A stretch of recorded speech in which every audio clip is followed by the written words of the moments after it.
Martin Romualdez pumalag na kay Vice President Sara Duterte at nagbantang ipapatumba si Vice President Sara Duterte. Naku po, ito na nga, mukhang napikonis na, no? Napikonis. Paano bang ano to? Yung mic ko ni paayos eh. Mukhang napikonis na si future Prime Minister, future President of the future President of the Philippines. Mukhang napuno na sa mga totoong issue para sa kanya.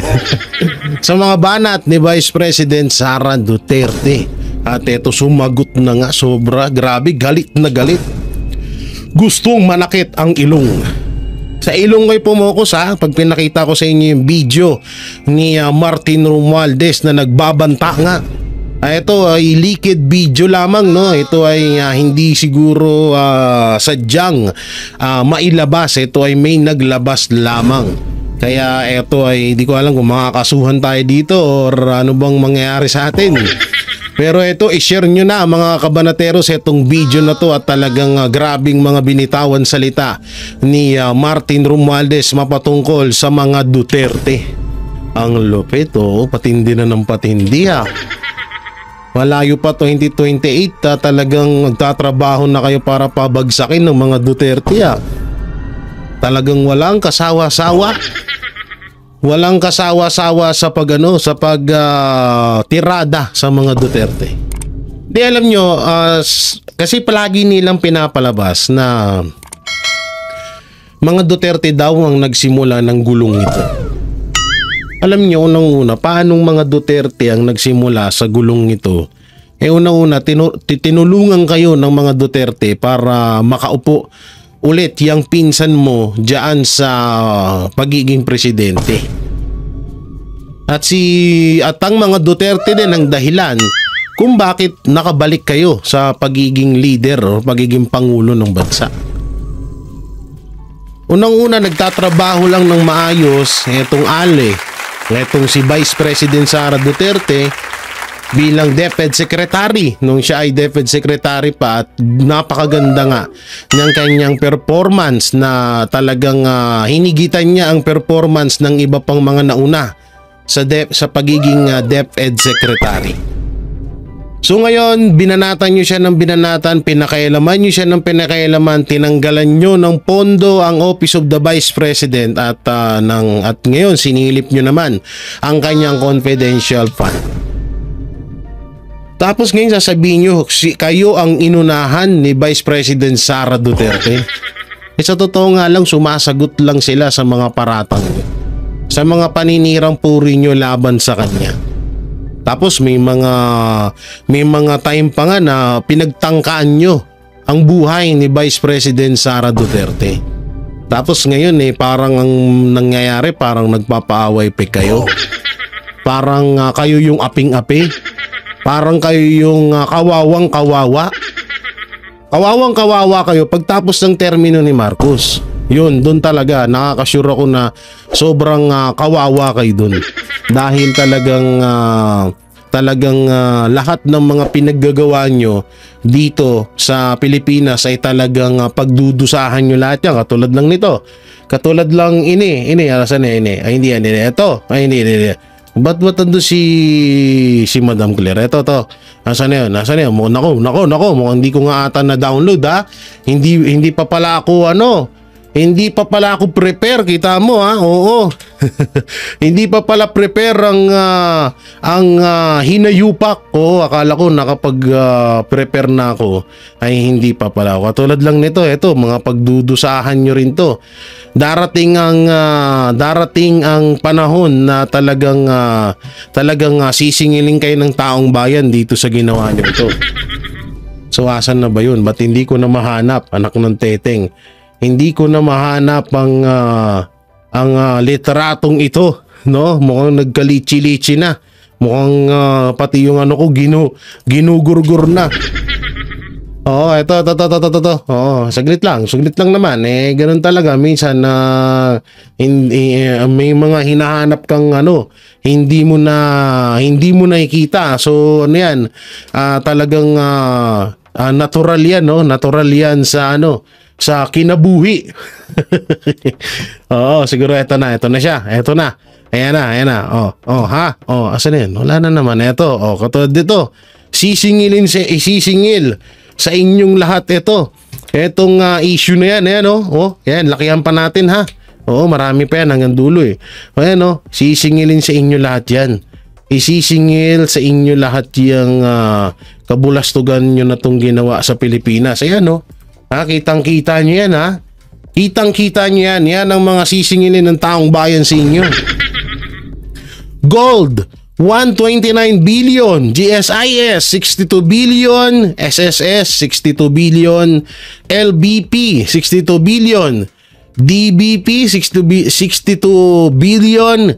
PDIC, 117 billion. PhilHealth, 89 billion.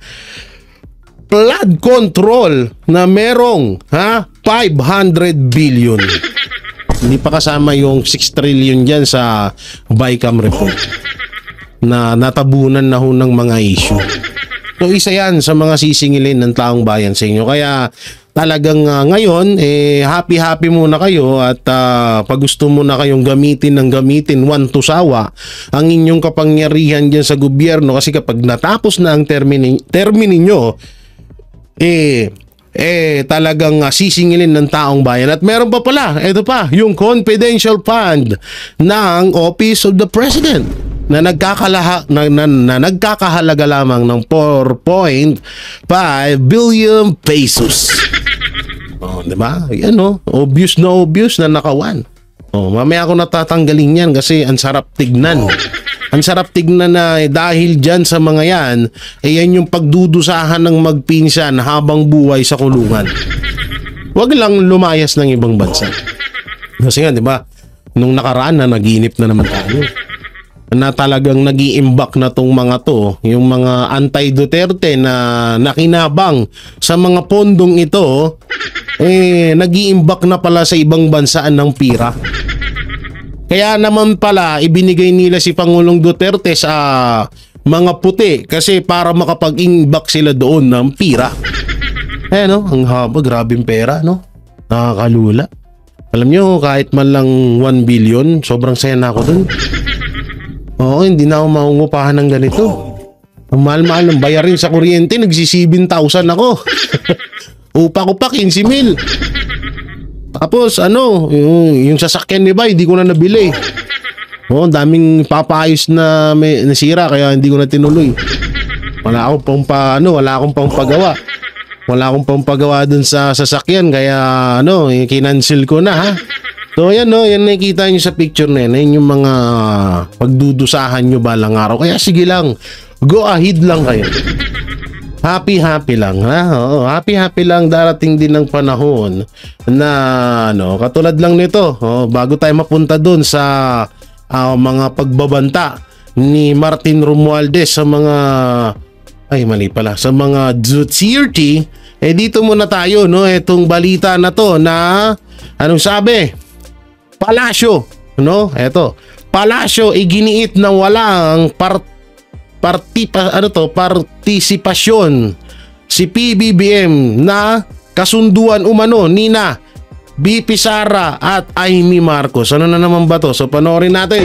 Iginiit po ng palasyo na walang kinalaman si Pangulong Bongbong Marcos kung may kasunduan umano sa pagitan ni Vice President Sara Duterte at Senadora Amy Marcos na ibalik sa bansa si dating Pangulong Rodrigo Duterte. Matigas talaga. Pinalagan ng Senadora. Pinalagan, Sige, sino yun? Sino pumalag? Ang binanggit ng Palace Press Officer hinggil sa umano'y mga taong manggagamit at handang magpagamit. Saksi, si Van Mayrina. Yan na. Maban. Dahil ang kapatid mo ang nagpadala sa kanya sa Hague, ikaw ang magbabalik sa kanya sa Pilipinas.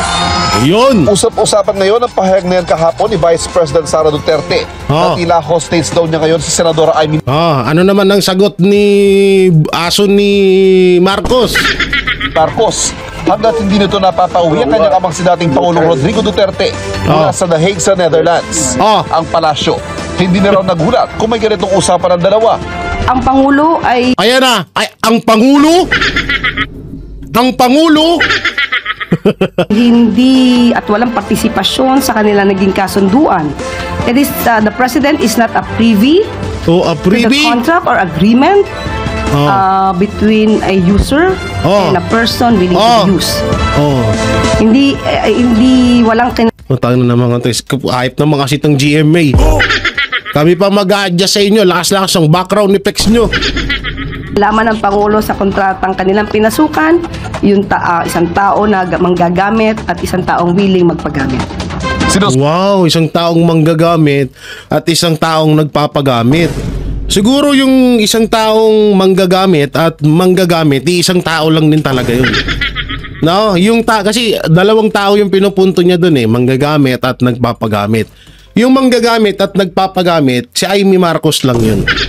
Ako yung naniniwala doon na si Amy Marcos lang, pero si BP Sara malabo. Tsaka usapang manggagamit, wait ha? Nakakahiya naman sa iyo, madam. Sino kaya ang manggagamit sa inyo? Yung boss mo, si Vice President Sara Duterte. Puta na, nagkakalaglagan na rito. Nalaglag yung pangkamot ko. No, sino kaya ang manggagamit? Anak ng teteng, pagkatapos pakinabangan ng boss mo, ang mga Duterte, winawalang niya na yun. Ang ina niya. Tumalsik yung laway ko sa mic. Ang baho. Kaya tuloy. Subukan namin makuha ang panig ng Vice Presidente sa post naman ni Senadora Marcos sa Facebook. Ayan sabi ni Vice President Sara Duterte, sabi ni Amy Marcos, kami pa talaga ninday ang user. Ay! Etong magandang salpukan, Amy Marcos versus Bulldog Claire. Diba? Hindi pala, versus Chihuahua Claire. Magandang labanan to. Paano kaya pag nagsabunutan tong dalawang to? Sino kayang mananalo? Medyo bata pa si Chihuahua Claire Siguro si Mangga Amy medyo talo, medyo delikado si Amy dito. Medyo may edad na si Maring Amy. Kaya medyo delikado siya, tagilid siya, no? Pero bungangaan na lang, medyo may laban si Amy Marcos kay Claire. Tinanong niya, sigurado raw ba ang palasyo na sila pa ni Vice President Sara Duterte ang anilay user? Bukod dyan, pinag-uusapan din ngayon ang pagpapalutang ni Senador Robin Padilla ng Sara-Amy tandem sa 2020. Yan lang. Ayoko nang pag-usapan yan. Kung Sara-Amy lang, sa totoosin, may si Banat Bay may tawag dito, may pa-contest sa Facebook, may kita nyo. Sara-Amy 6%, tapos Sara Duterte and Bongo 93%. So ganyan, no? So ibig sabihin, walang may gusto na maging Vice President or maging tandem ni Vice President Sara Duterte etong si Amy Marcos. Kung usapang tandem lang naman, ang dami ho dyan. Nandyan si Senator Bongo. Nandyan si Pastor Apollo Siki Buloy. Kahit napindot ko yun, no? Nandyan si Pastor Apollo Siki Buloy na talagang subok na at may magagawa pa lalo sa bayan. Pero Amy Marcos, putang na, ilang beses na naging senador, ano man nagawa niyan? Windmill? Ay, ito si Senator Robin Padilla kung ano ring ilusyon ng pinaggagawa nito. Presidential elections. Magkakasama sina Padilla, Duterte at Marcos sa pagtitipon ng mga OFW sa Araw ng Kalayaan sa Kuala Lumpur sa Malaysia. Ano naman? Sina Padilla at Marcos ay parehong senator judge sa impeachment trial ni Duterte. Dito sa Malaysia, nakikita natin ang dalawang babae na magbubuklog sa Pilipinas. Andyan si Inday Sara Duterte at si Amy Marcos. Hindi pinapansin ni Vice President si Robin. Sabi, Pinoy, magaling ka naman na senador, pero minsan ayusin mo yung pinagsasabi mo, ha? Walang effect kay Vice President Sara Duterte yung Amy Marcos tsaka Duterte tandem sa 2028. Pwede pa yan. Alam nyo marami. Pwedeng Duterte, Soto. Vico Soto hindi si Tito Soto. Pwede ring Sara Duterte at Isko Moreno. At syempre Bongo and Pastor Apollo Sikibuloy. So 4 lang, no? Marami pwede. Yan ang nakikitaan ko ng pwedeng potensyal sa pagiging presidente. Pero Amy Marcos, wag na. Uy, manahimik na kayo. Oo. So yan, no? Ang dami pa natin atang balita dito. Yung pakinggan yung patutsada ni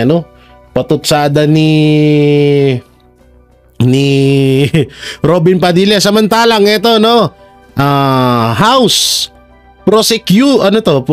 prosecution panel pag-uusapan kung hihinging mag-inhibit sina Sen Padilla at Senator Bato. So etong issue na to, mga Davercats, mga banateros, ay parang sinisita nila etong si Amy Marcos, kung hindi ako nagkakamali, at si Senator Robin Padilla, kasi nga doon sa pagiging judge sa impeachment trial.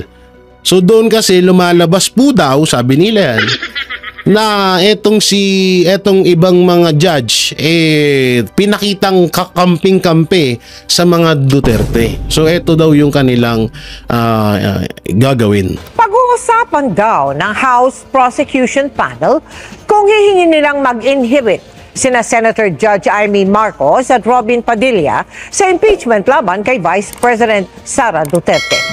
Kasunod yan ang lantarang pagpapahayag ng suporta ng dalawa sa bise sa isang event kahapon.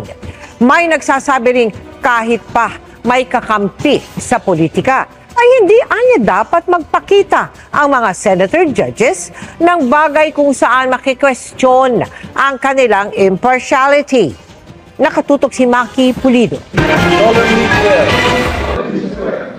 Bukod sa panunumpa nila na wala silang kikilingan bilang senator judges, nasa Rules of Procedure on Impeachment din na kanilang inadopt na dapat politically neutral sila. Nasa Senate Rules of Impeachment ang political neutrality. Pag binasa natin yung Rules of Impeachment. Si Hudlom pala to. Kapatid ni Balakid. Akala ko kung sino na. Si Hudlom pala. Si Judas. Ilang beses nakasulat doon na dapat maging pantay, dapat maging impartial, dapat walang kinikilingan. Sa key rules niya. Kayo, anong kinikilingan mo? Anong pinaglalaban mo? Win Gatchel yan. Wala na. Ano ka na sa amin? Kanselado ka na. Stop na. Stop na yan, ha? Masyado kang napaghahalataan. Tama na yan. Huwag ka masyado magpahalata, ha? Na bata ka rin ni Lisa. Ay, sorry. Masyadong obvious. Nasaksihan na namin pagiging Judas mo, ha? Huwag mo nang patunayan na ikaw si Balakid. Nila ay ang pag-observe ng political neutrality. So hindi maganda na patuloy ang kanilang pakikipagtalastasan o pakikisama sa mga kaalyado nila na huhusgahan nila sa isang impeachment trial. Wait lang, sino to? Wait lang, tingnan natin anong pangalan. Ang pangalan niya kanina? Ito, Paulo Contis. Ay, hindi. Paulo Tamese. Ano to? Construction? Ay, hindi. Constitutional Law. Professor of Law. Ay, grabe naman pala. Bigatin naman pala tong si Hinayu. Pinsan ni Pak. Pag pinagsama mo, Hinayu, Pak. Hindi ganito, tignan niyo pagiging bias ng mainstream media. Interview sila ng mga ganito about sa hindi daw patas ang pagdinig ng impeachment trial. Kasi yung iba daw mga senador doon nagpakita agad ng kampi sila sa mga Duterte. Pero ang etong mainstream media na paghahalata na talagang bias. Kasi isipin nyo maigi, ito lang in-interview. Try nyo interview si Atty. Salpanelo, Atty. Topacio, Atty. Israelito Turion, yan, Atty. Mark Tolentino. Ang daming mga attorney, mga expert sa political issue, no? Tanungin nyo rin, try nyo. Tapos doon nyo dapat doon nyo pagsamahin para magkaroon ng idea yung mga nanonood sa inyo. Yan ang hirap sa inyo sa ibang mga mainstream media. Hindi nyo iniisip yung talagang bagay, naiisip nyo rin naman yan. Kaso talagang bulag na kayo dahil tinatapalan na kayo ng pera sa mga pagmumukha nyo, mga putang ina nyo. Ang lutong. Sorry, nadadala ko sa emosyon ko eh. Tana kasi kamukha ni Mark Lopez tong nagsasalita. Mark Lopez, yung vlogger na tumakbong senador. Yung mukhang ipis na pagod. Yan, kahawig na kasi. Impeachment trial. Kahapon lang ay kasama pa ni Vice President Sara Duterte sina Senators Amy Marcos at Robin Padilla sa Malaysia at lantarang nagpahayag ng suporta ang dalawang senador sa vice-presidente. Sabi ni Professor Paulo Tamase ng UP Law, kahit pa may kakampi sa politika, hindi anya dapat mag-aabogado ang mga senator judge para sa mga huhusgahan nila sa impeachment court. Hindi na anya kailangan... ano ibig sabihin mo? Si mga congressman ang mag-abogado sa impeachment court?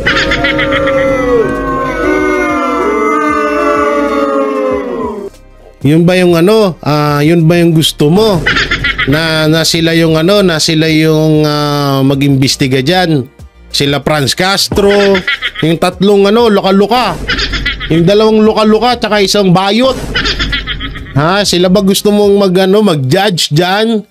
Anak ng teting ka naman, Nga ng code of conduct para dyan. Wala tayong code of conduct para sa mga senador as senator judges kasi ini-expect na natin na naiintindihan nila yun, no? At dahil nga mataas ang estado ng Senado sa ating constitutional government. Paalala ni Senator-elect Tito Soto, kung susundin lang ng senator judges ang Code of Judicial Conduct, magagampanan nila ang kanilang mga tungkulin.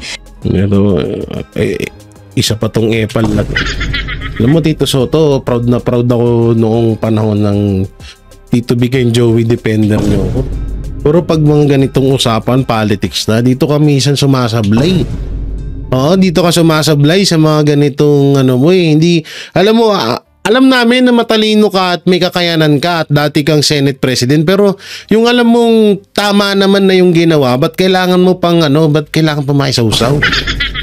Popular ka na, Tito Sen, tama na, pahinga ka na. Ni hindi nga anya dapat nagmumosyon ng mga senator judge. Depensa at prosecution lang anya ang dapat gumagawa nito. Dapat bang mag-inhibit o hindi na lumahok sa impeachment trial ang mga hayagan kung kumiling? Yung inhibition, addressed siya ultimately sa konsensya ng isang senator judge. Mahalaga yun dahil ang pagiging biased ng isang senator judge, no? Especially yung public perception of bias ay hindi lamang nakakasira sa reputasyon ng senator judge, nasisira niya yung reputasyon ng buong institusyon. Pag-uusapan ng House Prosecution Panel kung hihingin ba nilang mag-inhibit sina Marcos kapag pabor sa mga Duterte, nakakasira ng konstitusyon. Pero pag hayop na yan, hihigil ako. Kapag pabor sa speaker at kay Marcos Jr., hindi paglabag sa konstitusyon, ang galing. Palakpakan ng mga putang ina.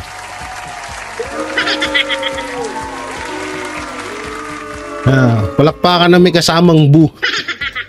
Grabe, no? Padilla. Isa po yan sa amin. Ito pa isa. Si Arn do. Alam niyo yung sa unang hirit, si Arn. Hindi ko alam, bro, in fairness grabe ka, Arn, ang laki ng in-improve mo Dati sa unang hirit lang kita nakikita, ngayon congressman ka na. Bigla pumasok sa ulo ko si Arn. Hindi ka mukha niya kasi si Arn, yung kasama ni Arnold Clavio sa unang hirit kada umaga. Yung puppet, akalain mo naging tao na siya. Galing mo, Arn. Idol ko yan. Childhood Childhood morning cartoons ko yan si Arn. Cartoons ba si Arn? Puppet lang yun, Jay. Okay, pasok, Arn. Pinag-uusapan kung anong hakbang ang amin dapat mong gawin dito. In fairness, tumaba si Arn, tsaka lumaki yung ilong, medyo naging shiny, tsaka nawalan din siya ng leg, Oo, kasi nung mga panahon ni Arn, medyo may leeg yun eh. Galing no. Iba talaga nagagawa ng pera. Yung puppet nagiging tao. Yung tao nagiging puppet.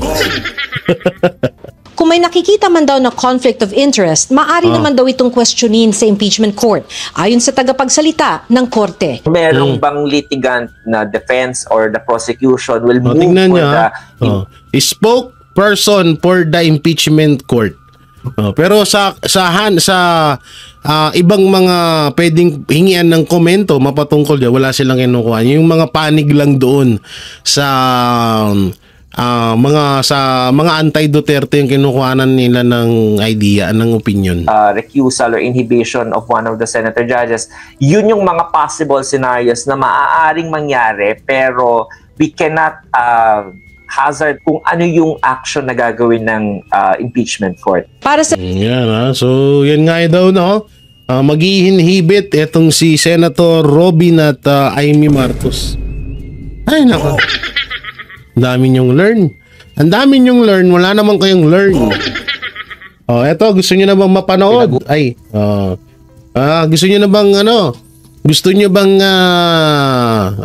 bago pala muna yun. Ito pala muna. Bago tayo dun sa video ni Martin Romualdez, dito pala muna. Pinag-uusapan na ng mga legal counsel ni Vice President Sara Duterte kung paano tutugon sa writ of summons mula sa Senate Impeachment Court. Dagdag pa ng Pangalawang Pangulo, pinauubayan na niya sa Senado ang desisyon kung ano ang gagawin sa mga articles of impeachment. Kasunod ng hakbang ng Senado na ibalik ito sa House of Representatives. Narito ang eksklusibong balita ni Jason Rubrico. Ipinauubayan na ni Vice President Sara Duterte sa Senado kung ano ang dapat gawin hinggil sa impeachment complaint laban sa kanya. Yan ang naging pahayag ni VP Sara sa isang exclusive interview ng SMNI sa Kuala Lumpur, Malaysia. Matatanda ang 18 senador ang bumoto pabor sa remand o pagbabalik ng articles of impeachment sa Kamara habang 5 ang tumutol. Iwanan natin sa Senate ang desisyon kung ano ang gagawin nila sa articles of impeachment dahil sila yung nalatasan ng sa legal batas natin na maging impeachment court. At sila lang din yung may discretion kung ano yung dapat gawin. Sa ngayon, pinag-uusapan na ng mga legal counsel ni VP Sara kung paano tutugon sa writ of summons mula sa Senado. Kalakip ng summons na natanggap ng Office of the Vice President ang kopya ng impeachment complaint laban kay VP Sara. Ayon sa impeachment rule, may 10 araw ang Vice Presidente para magsumite ng kanyang sagot. Pag-usapan namin yan ng ating mga defense counsels at pinag-uusapan na nila ngayon kung paano nila gagawin yung pag-comply sa summons ng Senate. Nire-respeto naman ni VP Sara ang opinyon ng mga politiko, grupo at individual na nananawagan na siya ay agad ma-impeach sa yung mga garapatan ni Romualdez. Etong babaeng to, si Dilima 2.0. Pwesto. Lahat naman tayo may freedom of speech, no? At lahat ng opinion nire-respeto ko. Makikita natin yan na noong mayor ako na lahat ng kontra ay welcome pa rin sa Davao City at pinapabayaan pa rin namin na makapagsalita. Hindi ako yung tipong tao na pipigilan ko ang ibang tao sa pagsasabi kung ano yung nasa isip at nasa puso nila. So respetuhin natin kung ano yung opinion nila. Samantala, duda si Senator Amy Marcos. Ayoko nang pag-usapan yan. Alam nyo, nanawa na ako dyan kay Amy. Ayoko nang pag-usapan yan. Duda. Alam mo lahat yan. Tigilan mo ko, Amy Marcos. Yun nga so updated dadalo at antayin ho natin ang desisyon ng kampo ni Vice President Sara Duterte kung ano yung mga aksyon na gagawin nila. So kayo ba ay handa na? Handa na kayong makita ang video ni Martin Romualdez. Nagalit. Gustong manakit. Yung mga senior citizen na makakapanood po nitong video na to, ay pasintabi po, uminom po kayo ng inyong mga gamot na maintenance sa blood pressure, sa sugar, sa kung kayo man ay may high blood, may sakit sa puso, medyo uminom muna kayo na magtabi muna kayo dyan ng maligamgam tuloy. Medyo malamig na tubig para hindi kayo masyadong ma-high blood, hindi kayo mainis dito sa bidyong ipapanood ko. At eto po, no, etong video na to ay talagang sobrang sa tutusin lang ay nahugot ko po ito sa Planet of the Apes, sa planeta ng mga unggoy, no? Kaya ito po ay talagang ako lang lamang ang may ako lang po ang makakapaglabas nito. At ito na po, ayan wala pong sisihan sa mga senior citizen dyan at sa mga kumakain po pala, yun pala nakalimutan ko. Sa mga kumakain po, pasingtabi na po, pasensya na po itigil nyo muna yan, manood muna kayo at makinig sa bidyong ito. Hindi po tao ang lalabas. Ay, hindi joke. Tao po siya. Medyo. Tao po siya Tao po siya. So, eto na po ang banat ni Martin Romualdez. Pasok, Martina! Malinaw po. Wala sa kilos, pananalita, o gawain ni Speaker Romualdez ang pagtakbo sa 2028. Aba! Hindi siya nagpapakita sa media para magpasikat. Wala siyang press con para magpabango. Wow. Hindi rin siya gumagamit ng TikTok or vlogs para magpa-cute. Wow. Ang inuuna niya, serbisyo, hindi sariling interes. Wow, ang galing, palakpakan.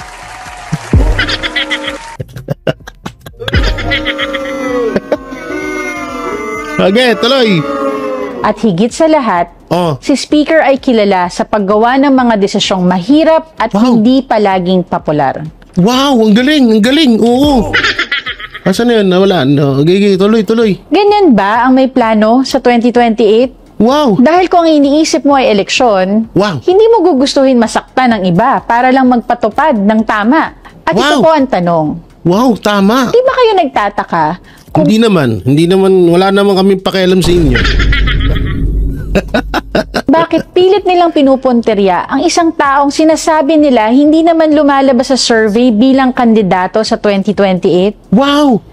Baka naman ginagamit lang nila si Speaker para mambastos, para magpatawa, o para magpakitang tao sa publiko. Wow! Ang galing! Ano yun? Saan mo nakuha yung script na yan? Ang galing mo Hindi ka nang sumali sa batang kapya. Kung may checklist ng pagiging presidentiable, mukhang may ilan pong gustong makaperpekto. Pero si Speaker, wala sa checklist. Oy, grabe. Nasa trabaho. Oy, grabe. Palakpakan, nasa trabaho. Grabe, ang galing. Ang galing AI ba to? Mahalaga ang respeto sa kapwa lingkod bayan. Pero mas mahalaga ang pagrespeto sa katotohanan at sa pera ng taong bayan. Mabigat po ang mga personal na banat. Pero mas mabigat ang mga isyong kinakaharap natin ngayon. Wow, sana nga alam nyo. Ay, sorry. Kapabayaan at maling paggamit ng pondo. Wow. Meron pa ba? Ay, meron pa ba? Akala ko wala na Pondo. Ay, wala na. Ngayon. Okay, ngayon umpisahan natin. Ito po yung sinasabi ko na pulot ko sa Planet of the Apes. Yan po yung video na yan. So ngayon, umpisahan natin. Sasagutin natin lahat ng sinabi niya. So, unang salita. Malinaw po. Wala sa kilos, pananalita, o gawain ni Speaker Romualdez ang pagtakbo sa 2028. Wala daw sa kilos, sa pananalita, at wala daw plano si sino ba to? Si Martin Romualdez. Si Martin Romualdez sa darating na 28 election. Tama. Kung totoo man niya sinasabi mo, tama ang desisyon niya. Kasi kahit anong plano niya, interest niya na pagtakbo sa 2028, wala siyang pag-asang manalo. Goods. That's good decision, Brother Packer. Okay. Next, ano pa? Hindi siya nagpapakita sa media para magpasikat. Wala siyang press con para magpabango. Hindi daw siya nagpapakita sa media o hindi daw nagpapasikat or nagpapabango. Wala nga daw press con si Martin Romualdez. Wala nga press con si Martin Romualdez. Totoo nga yun. Pero yung mga garapata niya, maya't maya yung press con. No, yung Tuwadcom. O isa-isa, hindi ko na siguro kailangan isa-isahin yung mga pangalan, di ba? Oo, yung mga tigapagtanggol ni Martin Romualdez. Hindi nga siya. Oo, totoo naman yun. Hindi naman talaga nagsasalita si Martin Romualdez. Ikaw nga, nagsalita ka. Diba speaker ka? Spokesperson ka na ni Martin Romualdez. So, ibig sabihin, nagsalita na rin siya tungik. Okay, tuloy. Hindi rin siya gumagamit ng TikTok or vlogs para magpa-cute. Hindi gumagamit ng TikTok or vlog para daw magpa-cute si Martin Romualdez. Ano yung nasa vlog ko na binabayaran niya daw yung mga vlogger? Umamin yun umamin. Pero matagal ng issue yun at di naman makakatulong sa bansang Pilipinas yun. Marami siyang pera, wala kami magagawa doon. Tuloy. Ang inuuna niya, serbisyo. Wow, serbisyo! Palakpakan ulit! Ang galing ni future Prime Minister Martin Romualdez. Palakpakan! Serbisyo pala naman Oo, okay. May sariling interes. Wow! At kaya pala, asan na yung 500 na pondo na binigay ni Marcos sa kanya? Bakit nung tinanong siya ni Doc Lorraine Badoy at ni Ka Eric, bigla niyang kinasuhan? Higit sa lahat, si Speaker ay kilala sa paggawa ng mga desisyong mahirap at hindi palaging popular. Wow, mahirap at hindi palaging popular. Oo, kasi unang-una, mahirap talaga na papirmahin ng 200 plus na congressman at bayaran ng tigwa 150 million. Ang hirap talaga nun. Sobra. Oo, sobrang hirap nun. Kahit ako, di ko rin kaya yun. Lalo ako, wala mo ng pera. Ganyan ba ang may plano sa 2028? Dahil kung ang iniisip mo ay eleksyon, hindi mo gugustuhin masaktan ng iba para lang magpatupad ng tama. Masaktan ng iba? Sino nasaktan? Para patupad, yung impeachment. Yung impeachment. Akala ko ba, wala siyang pangarap ng maging presidente, pero bakit ginagawa niya yan? Ay, nako. Okay, tuloy. Ito po ang tanong. Nagtanong ka. Kami yung nagtatanong sa'yo, tapos ikaw naman nagtanong. Ang gulo mo. Sige, anong tanong mo? Di ba kayo nagtataka Hindi kung naman. bakit pilit nilang pinupunterya ang isang taong sinasabi nila hindi naman lumalabas sa survey bilang kandidato sa 2028? Palagi daw hindi ba daw tayo nagtataka na palagi daw pinupuntirya si Martin Romualdez kahit hindi lumalabas sa mga survey sa darating na 2028? Hindi, ayaw nga sa kanya ng tao.